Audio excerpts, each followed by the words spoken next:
नमस्कार, आप देख रहे हैं नवभारत टाइम्स और सिवान से मैं हूं दीनबंधु सिंह। सिवान का एक ऐसा शख्स जो अब तक 150 बार से अधिक बार जेल जा चुका है, लेकिन हर बार वह 2 घंटे में बाहर आ जाता है। ऐसे ही एक सिवान के कलाकार से आपको हम रूबरू करवाते हैं। हमारे साथ है नागेश्वर दास। नागेश्वर दास जी, आपका स्वागत है एनबीटी पर। बहुत बहुत धन्यवाद। क्या कहानी है आपके जेल जाने और जेल से आने की? जी, मैं ही वो शख्स हूँ जो 150 बार से ज़्यादा मैं जेल जा चुका हूँ, लेकिन 2 घंटा से ज़्यादा मैं कहीं रहा नहीं। बिल्कुल आपने सही कहा दीनबंधु भैया। तो अब अपना परिचय आप दे दीजिए कि आखिर क्यों आप 2 घंटे से अधिक जेल में नहीं रुकते हैं? क्या करते हैं? 2 घंटे से ज़्यादा अगर जेल में रखेंगे तो जेल का दीवार जो वो हिल सा जाएगा।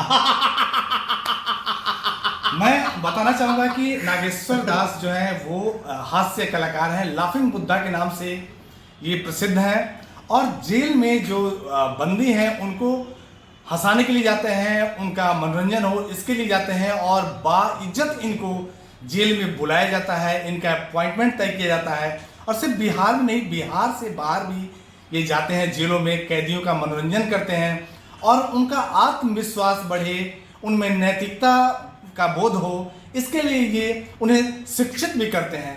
तो नागेश्वर जी, ये शुरुआत कहाँ से हुई? आपके मन में कहाँ से ख्याल आया कि बंदियों के बीच काम करना चाहिए, जो दीवार 4 दीवारी में जो बंद हैं? ये ख्याल कैसे आया आपके मन में? जी, बहुत अच्छा सवाल है। आज से 5 साल पहले गोपालगंज बगल में जो अपना जो ज़िला है, वहाँ एक हमारे बड़े भाई हैं TN मिश्रा जी। उन्होंने कहा कि आपका कार्यक्रम जो है वो जेलों में होना चाहिए, क्योंकि वहाँ कैदी जो है बेचारे मतलब जो समाज से कटे हैं, चिड़े हैं, भटके हैं, उनके लिए आपको वर्क करना चाहिए। तो मैं कहा ये तो अच्छी पहल है। तो उन्होंने ही बात किया जेल अधीक्षक से और उन्होंने एक डेट फिक्स किया। उस डेट पे हम लोग गए, कार्यक्रम हुआ, ज़बरदस्त हुआ।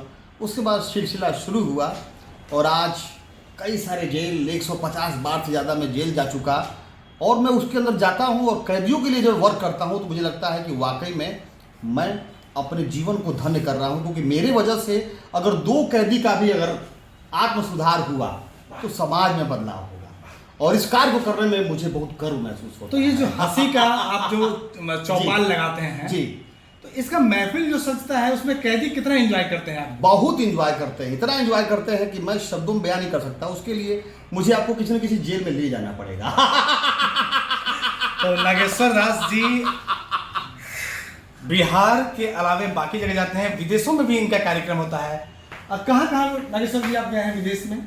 विदेश में अभी हम गए थे, बैंकॉक गए थे अपने हंसी को प्रचार प्रसार करने के लिए, क्योंकि पूरी दुनिया को हंसी की ज़रूरत है। क्योंकि आज हर चेहरे से हंसी गुल है और हंसी गुल होने की वजह से जितनी भी समस्याएं हैं, जितनी भी मतलब लोगों के अंदर जो नैतिकता का जो पतन हो रहा है, सिर्फ इसी वजह से हो रहा है।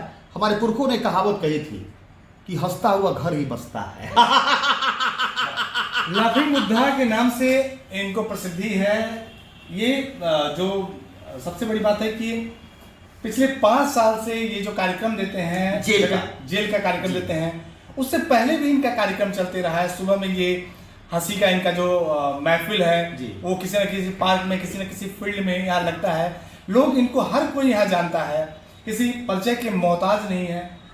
आप बहुत अच्छा कविता का भी पाठ करते हैं।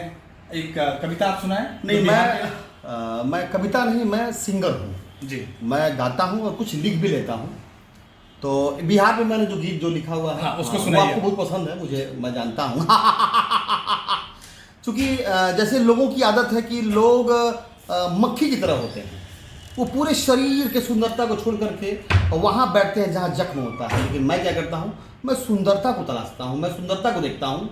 उसी में से मैंने इस बिहार से मैंने गीत लिखा। जी, क्या लिखा? बिहार हूँ, बिहार हूँ, बिहार हूँ, बिहार हूँ, बिहार हूँ मैं, अविचल अडिग बिहार हूँ, अविचल अडिग बिहार हूँ, मैं बिहार हूँ। चाणक्य सज्ञानी हूँ मैं, जनक सा स्वाभिमानी हूँ, दशरथ माझी सा जिद्दी हूँ, बोध गया में सिद्धि हूँ, आर्यभट्ट सा गणितज्ञ हूँ मैं, राजेंद्र प्रसाद सा राजनीतिज्ञ हूँ मैं, अशोक स्तंभ की शेर की दहाड़ हूँ, अबिचल अडिग बिहार हूँ, अबिचल अडिग बिहार हूँ, मैं बिहार हूँ। वाह, बहुत बहुत खूब, बहुत खूब। नागेश्वर जी, ये सफर की शुरुआत कैसे हुई? आपके मन में सब ख्याल कैसे आया कि ये सब गॉड गिफ्टेड है। और मैं बचपन से, पहली बात तो मैं बचपन से हंसमुख मिजाज का मैं रहा हूँ जी और हंसने के लिए मैं बहुत मार खाया हूँ, जी खूब मारा। मतलब हमारे घर वालों ने मुझे मारा है, मेरे शिक्षकों ने मारा है कि जब देखो तब हंसता रहता है, घसक गया है, ये है वो है। लेकिन जब मैं सिवान आया तो जिस तरह से भगवान गौतम बुद्ध को जब बिहार की धरती पे जब उनका जब पदार्पण हुआ और जब वो पहुंचे गया, बोध गया, तो फिर उनको बोध की ज्ञान की प्राप्ति प्राप्ति हुई। जी। उसी तरह से जब मैं सिवान आया तो फिर मुझे बोध की प्राप्ति हुई तो और आपका- लाफिंग बुद्धा के नाम से। आपका जो ठाका लगता है, एक बार दर्शकों को दिखाइए कैसे आप